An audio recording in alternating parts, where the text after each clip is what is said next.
Hello दोस्तों, welcome to my channel. आज हम आपके लिए एक और नया पैराग्राफ लेकर आए हैं जिसका टाइटल है इम्पोर्टेंस ऑफ पंक्चुअलिटी। यानी इसका मतलब होता है कि समय की पाबंदी का महत्व। तो ये इंग्लिश में रहेगा पूरा पैराग्राफ, इसका हम हिंदी में ट्रांसलेशन करेंगे और वर्ड बाय वर्ड इसके मतलब भी समझते चलेंगे। तो चलिए स्टार्ट करते हैं। Importance of punctuality. इम्पोर्टेंस का मतलब होता है महत्व। क्या? महत्व। ऑफ का मतलब होता है का या की। पंक्चुअलिटी का मतलब होता है पाबंदी। पाबंदी किस चीज की? समय की। समय की पाबंदी। तो समय की पाबंदी का महत्व, यह है आज के पैराग्राफ का टाइटल रहेगा। और ये बहुत ही अच्छा पैराग्राफ है, ये आपकी इंग्लिश इंप्रूव करने में बहुत मदद कर सकता है। और एक एक शब्द का मतलब समझिए और उसे नोट करते चलिए, जिससे कि क्या होगा कि जब आप कभी भी बुक्स वगैरह पढ़ोगे तो उसका आप सही से मतलब निकाल पाओगे। तो चलिए स्टार्ट करते हैं। Punctuality shows a persons discipline and character. तो समय की पाबंदी, पंक्चुअलिटी का मतलब होता है समय की पाबंदी। शोज यानी कि दर्शाती है एक पर्सन यानी कि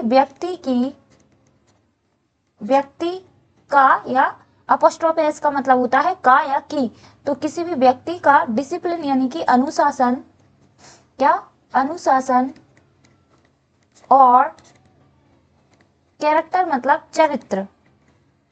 तो क्या मतलब होगा कि समय की पाबंदी किसी भी व्यक्ति या एक व्यक्ति के अनुशासन और उसके चरित्र को क्या करती है? दर्शाती है। It is a habit that leads to success. तो इट मतलब यह है एक आदत। तो यह एक आदत है।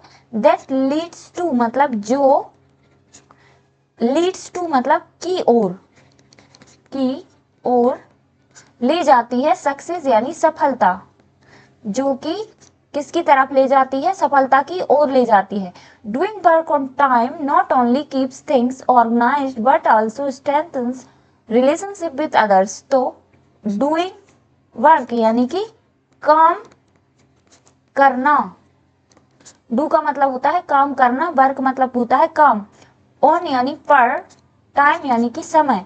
तो समय पर कार्य करना, नॉट ओनली यानी कि ना केवल कीप्स यानी कि रखना, ना केवल रखता है, थिंग्स यानी कि चीजों को या अपने काम को, ऑर्गेनाइज्ड यानी कि व्यवस्थित,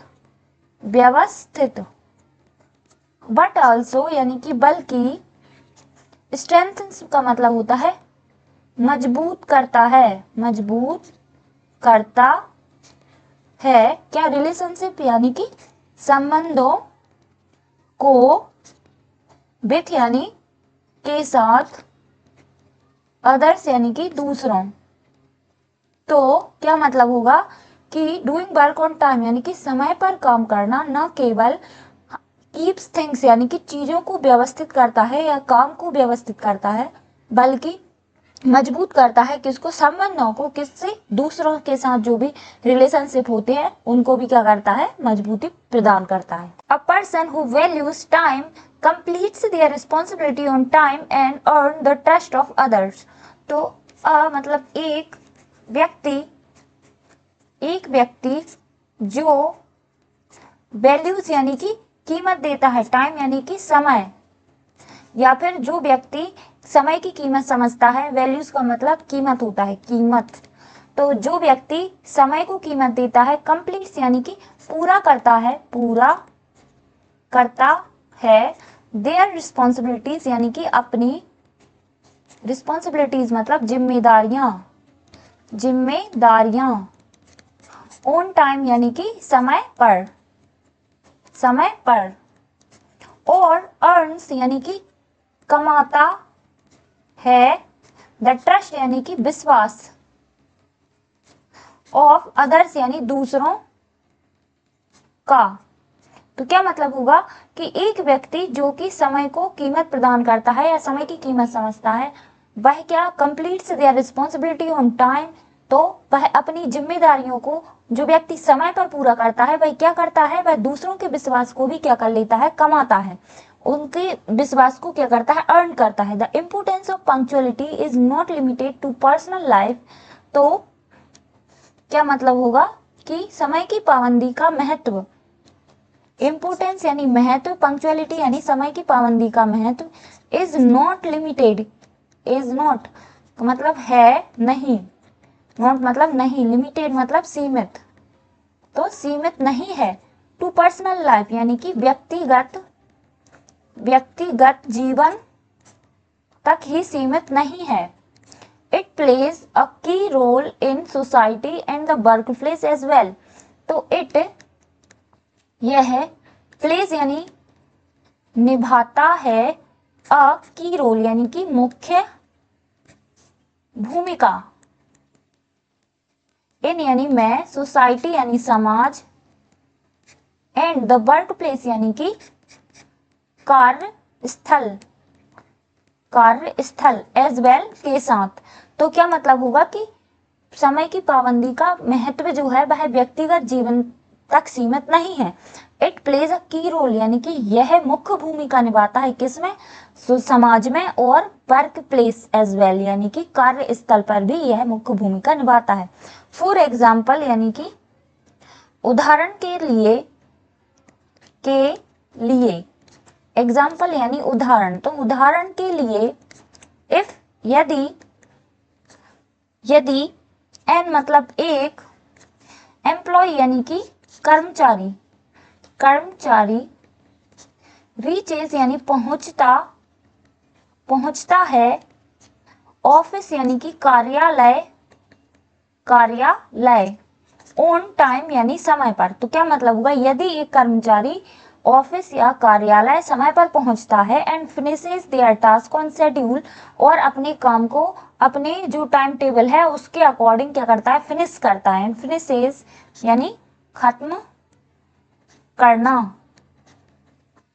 तो खत्म करता है, देयर यानी अपना, कार्य, ऑन यानी पर, शेड्यूल यानी कि अनुसूची होता है वैसे तो, लेकिन यहाँ क्या मतलब होगा कि टाइम टेबल के अनुसार जो व्यक्ति अपना काम खत्म करता है। तो इट शोज, तो यह चीज क्या दर्शाती है, इट शोज यह दर्शाता है, देयर मतलब उसकी, एफिशिएंसी यानी कि कार्यक्षमता, और डेडिकेशन यानी कि समर्पण।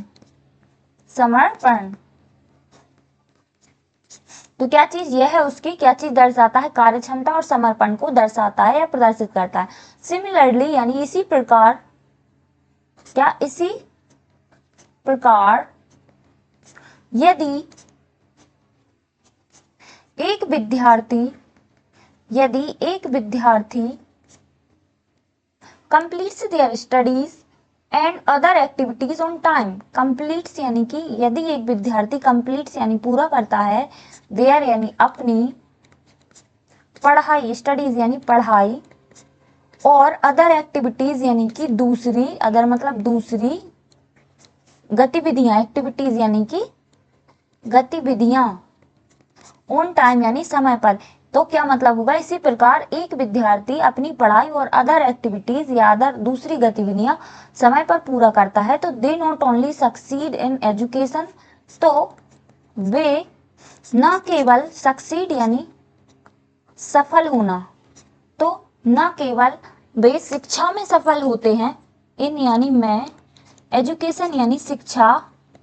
तो क्या मतलब हुआ कि ऐसे विद्यार्थी न केवल शिक्षा में सफल होते हैं, बट आल्सो यानी बल्कि, बिकम यानी बन जाते हैं, रिस्पॉन्सिबल सिटीजन यानी कि जिम्मेदार सिटीजन यानी कि नागरिक। तो ऐसे व्यक्ति सफल तो होते ही हैं, बल्कि क्या हो जाते हैं, वे एक समाज में एक जिम्मेदार नागरिक के तौर पर बन जाते हैं। Punctuality is not just the key to success, it also helps avoid stress and disorder. तो punctuality यानी समय की पाबंदी, is not just यानी कि is मतलब है नहीं, just यानी केवल, की यानी कुंजी, to success यानी सफलता। तो क्या मतलब हुआ कि समय की पाबंदी न केवल केवल एक कुंजी या चाबी मात्र नहीं है किसकी सफलता की, it also helps avoid stress. तो यह भी हेल्प्स यानी मदद करना होता है, हेल्प्स का मतलब मदद करना, तो यह मदद करती है किसमें, अवॉइड यानी से बचना, स्ट्रेस यानी तनाव, एंड डिसऑर्डर यानी कि अव्यवस्था। तो यह न केवल सफलता की कुंजी है बल्कि यह किससे, तनाव से बचने में और अव्यवस्था से बचने में क्या करती है, हेल्प यानी मदद करती है। देयरफॉर इसीलिए वी शुड ऑलवेज, हमें चाहिए, ऑलवेज यानी हमेशा, रिस्पेक्ट यानी कि आदर करना या कद्र करना, तो हमें हमेशा समय की कद्र करनी चाहिए या आदर करना चाहिए। एंड मेक यानी बनाना, पंक्चुअलिटी यानी कि समय की पाबंदी को अ हैबिट, एक आदत बनानी चाहिए। क्या मतलब हुआ कि हमें हमेशा समय की कद्र करनी चाहिए और पंक्चुअलिटी को एक आदत के रूप में बनाना चाहिए। तो ये रहा हमारे आज के पैराग्राफ का हिंदी में ट्रांसलेशन। Thank you.